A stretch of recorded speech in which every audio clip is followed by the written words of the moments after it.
नमस्कार मंडळी, आजचा ठरलं तर मगचा म्हणजे 24 जानेवारीचा फ्रेश असा रिव्ह्यू तुम्ही माझ्या आवाजामध्ये ऐकत आहात. सुरुवातीला आपण पाहतोय की प्रतापराव सगळेजण डायनिंग टेबलवरती बसलेले असतात. आता प्रतापराव म्हणतात की पण मला एक गोष्ट कळत नाही आहे की या महिपतचं सुमनशी नक्की काय वाकडा असेल म्हणून. आता अर्जुन, सायली, पूर्णाजी, अस्मिता सगळे तिथंच असतात. पूर्णाजी म्हणतात तेच तर, काय मिळालं असेल त्याला किडनॅप करून सुमनला. आता लगेचच विमल म्हणते की नाहीतर काय, काल सुमनताईंचा चेहरा बघून मला तर ना फार फार रडूच येत होतं हो. नाहीतर एरवी कसा त्यांचा चेहरा अगदी हसरा आणि टवटवीत असायचा ना, आणि आता इतक्यातच सुमन तिथे येते. आता सुमन आली की लगेचच विमल गप्प बसते. आता पूर्णाजी म्हणतात ये सुमन बस म्हणून. अगदी तिला मायेने सगळे बोलत असतात सुविधारांच्या घरामध्ये. आता सुमन जी आहे तर ती बसते आणि पूर्णाजी म्हणतात सुमन लागली का ग झोप तुला, तिची बिचारीची विचारपूस करतात. आता सायलीसुद्धा म्हणते की सुमन काकू, प्रतिभा त्यांनी सांगितलं की तुम्हाला अगदी प्रसादासारखा शिरा आवडतो म्हणून अगदी खास तुमच्यासाठी तसाच शिरा केलाय असं सायली सांगत असते. यावरती अस्मिता म्हणते की अरे वा, म्हणजे आज घरामध्ये पूजा असल्यासारखं वाटणार आहे आपल्याला. आता असं म्हटल्यानंतर कल्पनाताई म्हणतात सुमन आली आहे तर मग आपण सत्यनारायणची पूजा घालूयात का. आता प्रतापराव सुद्धा म्हणतात मस्त आयडिया आहे. तर लगेचच सुमन म्हणते की कल्पना वहिनी मी आज घरी जाईन म्हणते हो. आता असं म्हणल्यानंतर सगळे थोडेसे शॉकच होतात की अरे हे अशी काय बोलते लगेचच म्हणून. आता आपण पाहतोय की अर्जुन म्हणतो की अगं सुमन काकू, काही दिवस राहा ना ग इथे, लगेच काय घाई करतेस. तर सुमन म्हणते की नाही नको रे म्हणून, कारण तिला आता लवकरात लवकर घरी जायचं असतं. आणि आपण पाहतोय की पूर्णाजी म्हणतात सुमन तुला आरामाची खूप गरज आहे, आणखीन थोडे दिवस राहा ना ग इथे. तर सुमन म्हणते पूर्णाई कधी ना कधी तर जायचं आहेच ना हो, मग आजच जाते ना मी. आता असं म्हटल्यानंतर कुणी काही बोलतच नाही ना. आता इकडे प्रियाला बसून आनंद वाटत असतो. आता सुमन म्हणते की प्रतिमा वहिनीसुद्धा वाट बघत असतील.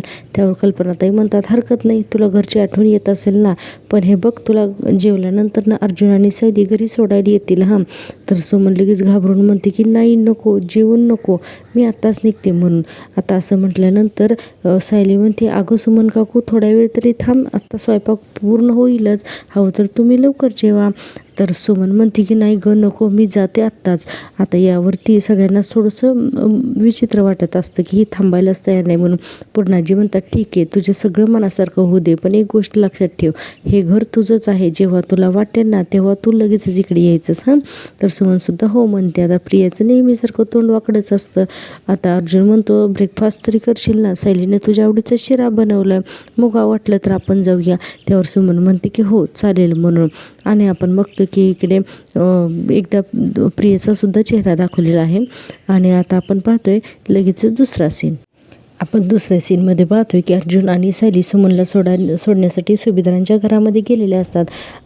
किल्लेदारांच्या घरामध्ये गेलेले असतात आणि सुभेदारांच्या घरामध्ये प्रिया हॉलमध्ये एकटीच असते. आणि आता हा एक असा बालिश असा एक प्रयत्न करते. आता पहा ती काय करते. आता ती किचनमध्ये जाते आणि बघते तर सायलीने सगळा स्वयंपाक करून ठेवलेला असतो. आता एक एक करून सगळी भांडी उघडून बघते, कशात काय ठेवले हे सगळं बघते आणि तिच्या शैतानी दिमागमध्ये चांगल्याच कुरापती तयार होतात. आता हे काय करते की प्रिया म्हणते की सायलीचा माज उतरण्याची हीच वेळ आहे म्हणून. आता जीवन फेकून देऊन कुठं सायलीचा माज उतरणार आहे का. पण हिच्या अगदी शैतानी दिमागमध्ये काही आयडिया येतात. आता पहिल्यांदा तर ती बाहेर जाऊन बघते की कुणी तिला पाहत नाही ना म्हणून.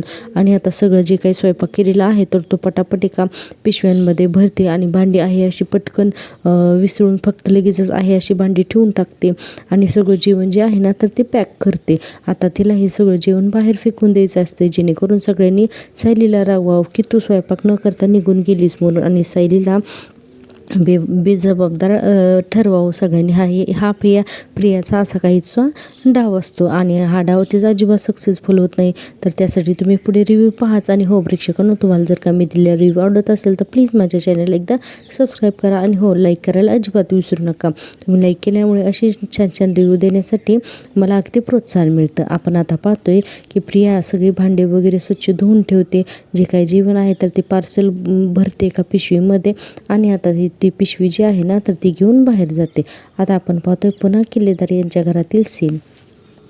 आता अर्जुन, सई, रविराज, प्रतिमा त्या सगळेजण हॉलमध्ये बसलेले असतात. तितक्यातच तिथे नागराज येतो आणि म्हणतो की बरं आहेत ना, बरी आहे ना सून, बरी आहे ना सुमन. आता असं म्हटल्यानंतर सायली म्हणते मी तुम्हाला कालच सांगितलं होतं ना आमच्या घरात सुमन काकू अगदी सुखरूप आहेत म्हणून. तर नागराज म्हणतो ते तर वाटणारच ना गं, पण मला काळजी तर असणारच ना ते असलं तरी. तर रविराज म्हणतात सायली तुझं कधी बोलणं झालं होतं रविराजशी? तर सायली म्हणते काल रविराज काकांना सुमन काकूंची खूपच आठवण येत होती, खूपच काळजी वाटत होती, म्हणून काल नागराज काकांनी उशिरा रात्री प्रियाला फोन केलेला तेव्हा मीच बोलले त्यांच्याशी. आता असं सायलीने सांगितलेलं असतं. आता आपण पाहतोय की जेव्हा नागराज येतो तेव्हा सुमनचा चेहरा आणि हावभाव जे आहे तर ते अतिशय विचित्राने बदललेलं दाखवलेलं आहे. कारण सुमनला हे दाखवत असते सुमन किती खूप नागराजला घाबरली म्हणून. आता नागराज सुमनच्या जवळ बसतो आणि सुमन काल रात्री नीट झोप लागली ना का तुला, तू बरी आहेस ना का, अशा काही चौकशा करत असतो आणि म्हणत असतो की हे बघ सुमन मी तुझ्यासाठी काय आणलंय म्हणून. आणि म्हणतो की हे बघ तुझी आवडती नारळाची बर्फी मी आज घेऊन आलोय तुझ्यासाठी आणि ही बर्फी आज मी तुला माझ्या हाताने भरवणार आहे असं नागराज म्हणत असतो. आता आणि म्हणत असतो की तू परत आल्याचा आनंद नको का आपल्याला साजरा करायला. आणि आपण पाहतो की सगळेजण आहेत ना विचित्र नजरेनेच नागराजकडे बघत असतात, कारण कोणालाच नागराजचं हे वागणं आवडत नसतं. आता नागराज म्हणत असतो घे घे सुमन, आणि सुमन तोंड फिरवत असते. आता नागराज म्हणत असतो असं काय करते सुमन, अगं घे ना म्हणून, आणि सुमन काही ते घेत नाही. आता आपण पाहतो की नागराज तिला बळजबरी करतो, घे सुमन घे म्हणून बळजबरीने तिच्या तोंडात ती बर्फी कोंबायला जातो. आता सुमन जोरात हिसका देताना त्याला आणि दूर व्हा तुम्ही माझ्याजवळ येऊ नका, मला इथून सोडवा असं करून जोरजोरात ओरडायला लागते. नागराज बापरे एवढं दचकतून घाबरतो, प्रतिमात्या पण घाबरतात. सुमन लगेच खोकलायला लागते, ओरडायला लागते, मला माझ्या घरी जाऊ द्या, मला माझ्या घरी जायचे करून जोरजोरात ओरडायला लागते. आता अर्जुन वगैरे सगळेजण तिला शांत करण्याचा खूप प्रयत्न करत असतात, पण सुमन अचानकच इतकी हायपर होते की बस. रविराज म्हणतात अगो सुमन हे तुझंच घर आहे, तुझ्या लक्षात येत नाही आहे का. तर सुमन म्हणते नाही मला ते काय माहीत नाही, तुम्ही जा बरं इथून सगळे निघून, जा बरं इथून निघून, मला घरी जाऊ द्या, मला घरी जाऊ द्या. आणि म्हणत असते की माझे हात बांधलेत ना, माझे हात सोडा. आता प्रतिमात्या म्हणत असतात अहो बघा नाही काय होतंय ते, आणि सुमन एकसारखी ओरडत असते मला घरी जाऊ द्या, मला घरी जाऊ द्या. आणि इकडे आपण पाहतो की सायली समजावते की अहो आम्ही सगळे आहोत, तुम्ही शांत व्हा म्हणून. आणि आता सायली म्हणते रविराज काका मी सुमन काकूंना त्यांच्या रूममध्ये घेऊन जाते, म्हणजे त्या थोड्या शांत होतील आणि तुम्ही घाबरू नका, मी आहे, काळजी करू नका. आणि सुमन नागराजकडे रागाने बघत असते.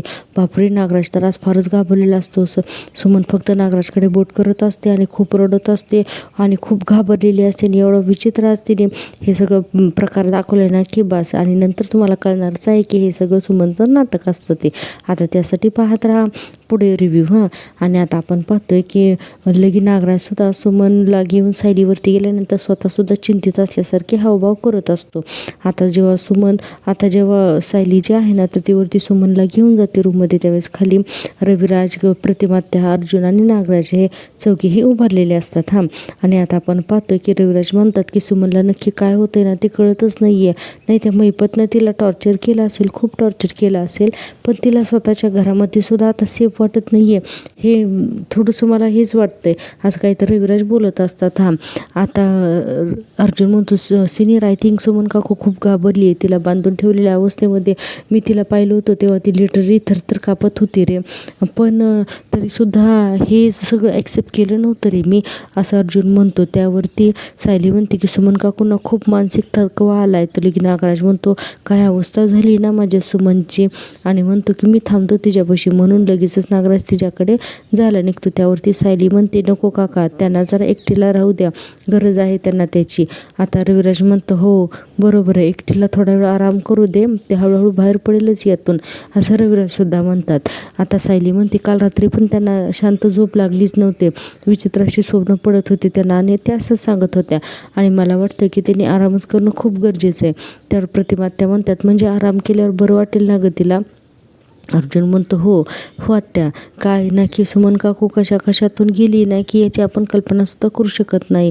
की नागराज लगे हावभाव दाखवत असतो वेगळे लगेच सगळ्यांच्या समोर. अर्जुन म्हणतो की मला वाटतं की या सगळ्यामुळे त्यांचा मेंटल बॅलन्स हलण्याची शक्यता आहे. आता सायली म्हणते की तसं जर का असेल ना तर आपल्या सगळ्यांनाच खूप सांभाळून राहावं लागेल. आणि नागराजकडे बघून म्हणते की त्यांनी कितीही आरडाओरडा केला तरी आपल्याला शांतच राहावं लागेल. आता प्रतिमा आपली मान हलवत असतात हो म्हणून. आणि आणि इकडे नागराज मनातल्या मनात म्हणत असतो, अच्छा म्हणजे मी सुमनला किडनॅप केलं, छळलं म्हणून तिच्या डोक्यावरती परिणाम झालाय, तरीच तिने माझं नाव घेतलेलं नाही म्हणून मनातल्या मनात हसतो आणि म्हणतो की ती विसरून गेली नेमकं काय घडले तर, आणि ही तर मला लॉटरी लागली आहे, लॉटरी, असं नागराज मनाशीच बोलत असतो. आता अर्जुन आणि सायली दोघेजण आता तिथून निघणार असतात आणि आपण आता इकडचा सीन पाहतोय की ही प्रिया जी आहे तर ती अक्षरशः कचरा कुंडीमध्ये ती जे घरामध्ये सायलीने स्वयंपाक बनवलेला ते पॅक करून आणलेलं अन्न फेकून देते कचरा कुंडीमध्ये. आणि आपण पाहतोय की इकडे सुभेदारांच्या घरातला सीन. आता आपण पाहतोय की कल्पनाताई अस्मिताला हॉलमध्ये घेऊन येतात आणि तिला म्हणत असतात, बस बरी ये इथं तू जेवायला. आता अस्मिता म्हणते, मम्मा मी तुला म्हणणार मला भूक नाही आहे, मग तुम्हाला रागवणार, बळीनेच जेवायला घालणार, मला हे सगळ्याचा कंटाळा आला आहे ग मम्मा आता. त्यावर कल्पनाताई म्हणतात, अगं मग तू रोज अशी वाद घालूच नकोस ना. आणि हे बघ, शिवाय मला सायलीने मला सांगितलंय की तुझ्या जेवणाच्या वेळांकडे नीट लक्ष द्यायचं म्हणून, कळलं का. आणि आता म्हणते की आणि आज सायलीला यायला कदाचित उशीर होईल, त्यामुळे तू बस, मी तुला जेवायला वाढते. आता अस्मिता म्हणते की सायली घराच्या बाहेर गेली पण अर्ध लक्ष तिचं घराकडेच आहे नाही का. आता कल्पनाताई म्हणतात, खरं आहे अगदी, बस बरं तुम्ही वाढते, असं म्हणून अस्मिता आता डायनिंग टेबलवरती तिथे चेअरवरती बसते आणि कल्पनाताई आतमध्ये जात तिचं जेवणाचं ताट वाढण्यासाठी. आणि आतमध्ये एक एक भांडी उघडून बघतात तर सगळी भांडी रिकामीच असतात, एखादी स्वयंपाक बनवलेला. आता घरामध्ये स्वयंपाकच तयार नाही आहे आणि सगळी भांडी रिकामी. हे बघून कल्पनाताई म्हणतात, अरे हे काय, सायली तर म्हणाली होती भांडी रिकामी आहेत आणि सायली तर म्हणाली होती की मी स्वयंपाक करून जाणार आहे म्हणून, पण इथे तर काहीच दिसत नाही. आणि आपण आता पाहतोय की लगेचच पुढचा सीन. आता किल्लेदारांच्या घरातून घराच्या बाहेर पडलेले असतात अर्जुन आणि सायली, दोघीजणी हे गाडीमध्ये बसतात. आता गाडीमध्ये बसल्यानंतर 2 मिनिटासाठी आपल्याला दाखवलेलं आहे की हे थोडंसं सस्पेन्स क्रिएट करतात आणि त्यानंतर दोघी एकमेकाकडे पाहतात आणि लगेचच जोरजोरात हसायला लागतात. कारण आता हा सगळा जो आहे तर ते परफेक्ट प्लॅन असतो. आपल्याला दाखवला आहे काय प्लॅन आहे ते. तर आपण पाहूया, प्लॅन असा असतो की संक्रांतीच्या दिवशी ज्यावेळेस सायली आणि अर्जुन सुमन काकूंना त्यांनी सोडवलेलं असतं त्यावेळेस सायलीने सांगितलेलं असतं की सुमन काकूला इथे नागराजने नाही तर मैप शिकरीने बांधून ठेवले असं आपण सगळ्यांना सांगायचं. सुमन म्हणते की म्हणजे मला नाही कळालं. तर सायली म्हणते म्हणजे आपण आता घरी जाऊ आणि जेव्हा नागराज काका तुमच्या समोर येतील तेव्हा मात्र तुम्ही त्यांना तर लगेच. सुमन म्हणते, नाही सायली नाही, मला यांच्यासमोर सुद्धा जायची भीती वाटते ग, मला आता यांचा खुंची चेहरा परत आयुष्यात कधीच बघायचा नाही ग, म्हणून सुमन हात जोडत असते. सायली म्हणते, सुमन काकू असं घाबरून नाही चालायचं आपल्याला, आता आपल्याला खंबीर व्हायचं आहे म्हणजे तुम्हाला, आणि तुम्ही सगळ्यांना हेच दाखवायचं आहे की तुम्ही घाबरलेला आहात म्हणून, हे सगळ्यांना लोकांना बाहेरून दाखवायचे की तुम्ही घाबरल्यात म्हणून. आता त्यावर सुमन म्हणते की मला नाही कळालं ग. तर आता सायली म्हणते, तो अपघात नागराज काकांनी घडवला होता, याचा पुरावा जर का आपल्याला हवा असेल तर हे तर आपल्याला आपले सगळे पत्ते आता उघडता येणार नाहीत. सगळ्यांना आपल्याला असं भासवावं लागेल की तुम्ही आम्हाला नागराज काकांबद्दल आता काहीच सांगितलेलं नाही आहे आणि सतत हेच म्हणायचं की तुम्हाला नागराज काकांनी नाही तर मैप शिकरीने इथं आणून बांधून ठेवलं होतं म्हणून. अर्जुन म्हणतो, आणि हो तरीसुद्धा नागराज काका तुला काहीतरी करू शकतो, त्यामुळे नागराज काकाला सतत असंच वाटत असेल की सुमन काकू आज नाही तर उद्या सगळ्यांना खरं सांगूनच टाकेल म्हणून. त्यावरती सायली म्हणते, जिचं मानसिक संतुलन ढळलंय अशा बाईवर कोण विश्वास ठेवणार, असं आता सायली सांगते. आणि हा प्लॅन अर्जुनला परफेक्ट समजतो. आता अर्जुन म्हणतो, येस व्हेरी गुड, आणि म्हणतो म्हणजे सुमन काकूची मेंटली हेल्थ बरोबर नाही आहे असं तिनं नाटक करायचं, राईट. आता त्यावरती सायली म्हणते की हो म्हणून. आणि सायली पुढे म्हणते की नागराज काकाची तेव्हाच खात्री पडेल की सुमन काकूंपासून त्यांना काही धोका नाही आहे. आणि पुढे म्हणते की सुमन काकू तुम्हाला असे विचित्र झटके वगैरे यायला लागले ना की नागराज काका निर्धास्त राहतील आणि तेव्हाच आपल्याला त्यांच्या विरुद्ध पुरावे गोळा करता येईल. आता हा सगळा प्लॅन सायली अर्जुनने सुमनला सांगितलेला असतो. आता पुढे अर्जुन म्हणतो, सुमन काकू खरंच ही आयडिया खूपच ब्रिलियंट आहे ग, तुला हिंमत दाखवावीच लागेल तरच नागराज काकाला त्याच्या सगळ्या गुन्ह्यांची शिक्षा मिळेल. आता अर्जुनने असं सांगितलेलं असतं, सायलीने पण खूप समजावलेलं असतं सुमनला. त्यामुळे आता आपण पाहतो की सुमन त्यावेळेस तयार झालेली असते. म्हणजे जेव्हा संक्रांतीच्या वेळेस नागराजच्या तावडीतून अर्जुन सायलीने सुमनला सोडवलेलं असतं ना त्या दिवशी. आणि आपण पाहतो की सुमन आता तिथे या दोघे बोलत असताना एकाएकी उभा राहते आणि ठामपणे ती सुद्धा निर्धार घेते की ठीक आहे मी तुमची मदत करायला तयार आहे म्हणून, आणि हो म्हणते. आणि सायलीकडे एकदा बघते आणि म्हणते की हो मी तयार आहे म्हणून. आणि आपण पाहतो की हे सगळं जे आहे तर ते गाडीमध्ये बसलेले अर्जुन सायली दोघंजणही आठवून हसत असतात. आणि आता अर्जुन म्हणतो, सुमन काकूने काय ॲक्टिंग केली यार, सिरियसली एक सेकंद मलाही असंच वाटत होतं की सुमन काकूला खरंच मेंटली इम्बॅलन्स झालं आहे का काय. तर सायली म्हणते मी सुद्धा अवाक होऊन बघत राहिले, कारण आपण अगोदर जेव्हा सुमन काकूंना सांगितलं की असं काही करावं लागेल तेव्हा ते किती घाबरल्या होत्या ना. अर्जुन म्हणतो आई नो. आता सायली म्हणते पण आता त्यांच्या भीतीपेक्षा नागराज काकांचा जो राग आहे ना सुमन काकूचा नागराज काकावर तो जास्त मोठा आहे. आणि आता त्या नागराज काकांना अडकवण्यासाठी कुठल्याही तरुला जाऊ शकतात, कुठलेही धाडस आता सुमन काकू करू शकतात असं सायली म्हणत असते. आता अर्जुन म्हणतो तरी मला भीती वाटतच होते की सुमन काकूला एवढं मोठं नाटक करायला, एवढा सीन क्रिएट करायला जमणार आहे का नाही. काय झालंय ना की सगळ्यांचा म्हणजे नागराज काकाचा विश्वास बसणं खूप महत्त्वाचं आहे का. आणि सुमन काकूने अगदी ते परफेक्टली केलं आहे, एकदमच ग्रेट. आता सायली म्हणते पण सुमन काकूंच्या डोक्यावर परिणाम झाला आहे हे असं नागराज काकांना आता तर वाटतंय खरं, पण आपल्याला या सगळ्यांवरती लक्ष ठेवावंच लागेल. आणि सुमन काकूंना या सगळ्यासाठी कितीही दिवस नाटक करावं लागलं ना तरी त्यांनाही चालणार आहे, पण आपण मात्र नागराज काका यामध्ये अडकण्याची वाट पाहावीच लागणार आहे. आणि तरी नशीब बरं झालं की आपल्याला त्यांना फोन देऊन ठेवण्याचं, म्हणजे म्हणून आपण आता त्यांना कधीही फोनवरती बोलू शकतो आणि आपण कदाचित पुरावेसुद्धा आपण त्याद्वारे मिळवू शकतो. आता हे सगळं ऐकल्यानंतर अर्जुन म्हणतो तो टेक्निकली वकिली बाई तर आहेच, मी काय म्हणतो परीक्षा पण देऊन टाक ना, म्हणजे डिग्रीच येईल. कारण अर्जुन म्हणतो की कारण तुला ज्या आयडिया सुचतात ना त्या खूपच योग्य आहेत कोर्टासाठी. सायली म्हणते अहो कल्पना सुचणं आणि प्रत्यक्षात ते आणणं यामध्ये जमीन आसमानाचा फरक. आणि मला नाही ते जमणार. मला कोर्टामध्ये उभी राहिली ना केस लढायला तर मी हरीन जिंकू शकणार नाही, ज्याचं काम त्यानंच करावं. आणि अर्जुन म्हणत असतो की अरे तुला जमेल. सायली म्हणते बरं आपण आता निघायचं का, घरी सगळ्यांची जेवणं झाली असतील, फक्त आपण दोघं उरलो असेल. अर्जुन त्यावर म्हणतो की हो मला सुद्धा ना खूप भूक लागली, चला जाऊया म्हणून. आता हे दोघं जण घरी निघण्यासाठी येतात आणि आपण पाहतोय पुन्हा सुभेदारांच्या घरातला सीन. आता ही अस्मिता हॉलमध्ये बसलेली असते कारण तिची बम्मा तिच्यासाठी जेवणाचं ताट वाढून आणत असते. म्हणून इतक्यातच प्रिया तिथे येते आणि म्हणते अस्मिता अजून तू जेवली नाहीस. अगो या अवस्थेमध्ये उपाशी राहणं बरोबर नाही आहे. खरं तर मी तुला जेवायला वाढलं असतं पण काय करणार ना, तुमच्या वेळेत मी स्वयंपाकघरात जाणं बंदी आहे ना गो, म्हणून मी जात नाही आहे.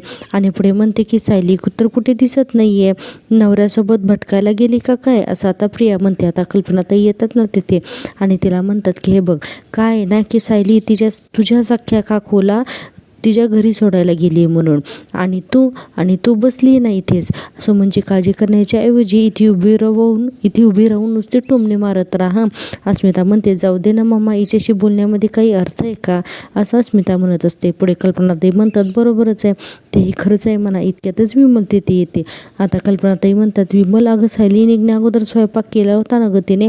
तर विमल म्हणते नाही म्हणजे मला माहीत नाही, मी सकाळी कपडे धुत होते आणि त्यानंतर मागची खोली साफ करत होते, त्यामुळे मला इथलं काहीच माहीत नाही येत आहे वहिनी. आता कल्पनाताई म्हणतात बरं तू एक काम कर, वरण भाताचा कुकर लाव आणि मटकी आहे का भिजवलेली. तर विमल म्हणते हो. मग म्हणते की मी पटकन त्याची उसळ टाकते हां. तर लगेचच प्रिया म्हणते आई अगं हे काय तुझी ती, आणि पुढे म्हणते की काय बोलतात गृहकृतदक्ष, बरोबर आहे ना गं हां. तर ती तुझी गृहकृतदक्ष सून कुठे गेली आता, सगळा स्वयंपाक तुझ्यावरती ढकलून गेली का गं ती आता, असं प्रिया आता भडकवायला लागते. आणि पुढे म्हणते नाही म्हणजे आता सुमन काकूला सोडायला जायचं होतं तर मला सांगायचं ना, मी गेले असते सोडायला. आणि पुढे म्हणते हां पण मग त्या सायलीला त्यानिमित्ताने बाहेर उंडारायला कसं मिळालं असतं ना. करेक्ट आता असं प्रिया बोलायला लागते हां. आता लगेच आपण पाहतो की तिथे सायली आणि अर्जुनसुद्धा येतात. प्रिया लगेच म्हणते अरे आले या या या या सायली मॅडम या बसा ना बसा असं करत असते. आणि म्हणते की तुमच्या सासूबाई स्वयंपाक करतायत, तुम्ही आयतं ताटावरती बसून जेवा. आता असं म्हणल्यानंतर सायलीला काहीच कळत नाही. सायली म्हणते आई तुम्ही जेवलात का. कल्पनाताई म्हणतात की अगं नाही अजून अस्मिताचं सुद्धा जेवण व्हायचं आहे. अर्जुन हे सगळं पाहत असतो. कल्पनाताई म्हणतात मला वाटलं अगं तू सगळा स्वयंपाक करून गेलीस म्हणून मी आत्ताच खालती आली आहे आणि बघितलं तर जेवण अजून झालेलंच नव्हतं. आता असं म्हटल्यानंतर सायलीला कळतच नाही. सायली म्हणते की लगेच आत जाऊन बघते सायली आणि बघते तर जेवणाचं तिथं काहीच नसतं ना, सगळं शिल्लक सगळी भांडी रिकामीच असतात. सायली किचनमध्ये जेव्हा जाऊन बघते त्यावेळेस. आणि आपण पाहतो की आता सायली बाहेर येते पुन्हा डायनिंग टेबलकडे आणि अर्जुनला सांगते. अर्जुन पण इशाऱ्याने म्हणतो की नाही आहे ना काय जेवण म्हणून. तेव्हा प्रिया म्हणते सायली अगं तू जेवण बनवायचं विसरलीस का तू, कारण काय ना की तुला माझ्या माहेरी जाऊन हक्क सांगायचा होता ना, म्हणून स्वतःचं सासर तू असं वाऱ्यावर सोडून गेलीस म्हणून. आता प्रिया सायलीलाच बोलायला लागते हां. आता याच्यानंतर अर्जुन म्हणतो, तुझं तोंड बंद करशील का जरा प्रिया आता हां. कारण काय आहे ना की तुझी माहेरची माणसं तुला हेट करतात, याचा राग तू माझ्या बायकोवर काढू नकोस हां. प्रिया म्हणते, अर्जुन मला एकच गोष्ट कळते की तुझ्या बायकोने निदान अस्मिता आणि पूर्णाजीचा स्वयंपाक करून तरी जायलाच हवा होता म्हणून. आता असं म्हणल्यानंतर पुढे प्रिया म्हणते की अरे तुझी बायको तुझ्या घरच्यांना साधं जेवायला वाढत नाही, पण लाडक्या सुनेचा शिक्का मात्र तिच्याच कपाळावरती. आता सायली म्हणते, मी स्वयंपाक करूनच गेले होते प्रिया. आता प्रिया म्हणते, हो का, मग कुठे येतो स्वयंपाक, सांग ना, एखादं भूत येऊन जेवून वगैरे गेलं का काय. सायली म्हणते, काय माहिती काय भूत आलं होतं की कुठली चिटकीन आली होती ते, असं आता सायली म्हणते. आणि पुढे म्हणते की असो, तुझ्याशी वाद घालत बसायला माझ्याकडे वेळ नाही. आणि म्हणते की आई पुढच्या 15 मिनिटात मी अस्मिताताईंना जेवायला वाढते हां, असं सायली म्हणून आता चांगलाच ओढणी वगैरे बांधते आणि आता सायली स्वयंपाकालाच लागते हां. आणि आपण पाहतोय की अगदीच काही वेळामध्ये सायलीने सगळा स्वयंपाक केलेला असतो आणि सगळे सुभेदार डायनिंग टेबलवरती बसून छान जेवत असतात. सगळेजण हसत खेळत असतात, म्हणजे पूर्णाजी, विमल, कल्पनाताई, अस्मिता, अर्जुन, सायली. आणि हे सगळं हॉलमध्ये येऊन प्रिया बघत असते आणि तिला इतकं वाईट वाटत असतं की बास.